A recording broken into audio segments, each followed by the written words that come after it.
Review express de cet épisode 16 de koh la revanche des 4 terres, c'était l'orientation.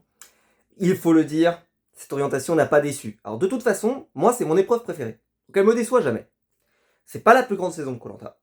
Et d'ailleurs, il n'y a qu'un seul candidat dont le destin m'intéresse particulièrement, c'est Jérôme le militaire. J'ai passé, comme il y a 2 ans, avec la saison d'Annery, un épisode exceptionnel.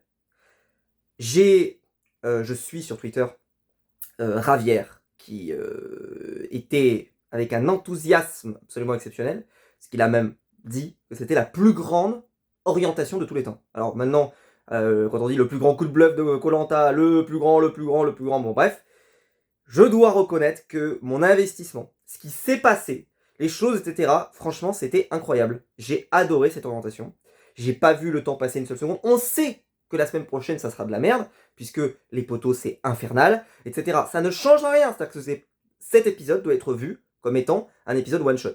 Je dirais même aux gens, si vous n'avez jamais regardé koh, je pense que c'est un épisode parfait pour regarder. Vraiment, parce il y a des stratégies, il y a des moments un peu plus marrants, il y a des retournements, il y a du suspense, vraiment du suspense jusqu'au bout.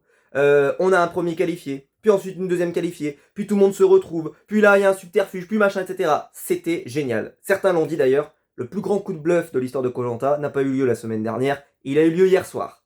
Et je suis très d'accord. Malheureusement, ce coup de bluff n'a pas été récompensé à la hauteur de ce que ça méritait. C'est pour ça que ça c'est pas le plus grand coup de bluff, parce que malheureusement ça n'a pas marché. Enfin en tout cas, ça n'a pas eu le résultat attendu, parce que ça a hyper bien marché. J'ai adoré cet épisode. Voilà, il n'y a vraiment eu que ça. Hein. Après il y a eu l'arrivée au jury final, qui a été une nouvelle fois... Bon, les cochons d'Inde, on peut citer ça, de Maxime, les cochons d'Inde, et c'est vrai que franchement ça fait pas rêver, je trouve, l'image que ça donne des aventuriers quand ils voient arriver ceux qui sont éliminés, franchement c'est pas ouf. C'est pas catastrophique, mais c'est pas ouf. Surtout Johanna qui a vraiment un montage absolument abominable. Au-delà de ça, franchement j'ai trouvé que l'épisode était très bon. Vraiment je le dis, c'était un épisode excellent. Et l'orientation c'est une épreuve géniale. C'est une épreuve, je le dis, mais quelqu'un qui n'a jamais vu koh c'est ce type d'épisode que je montrerai. Alors je sais il n'y a pas le conseil à la fin.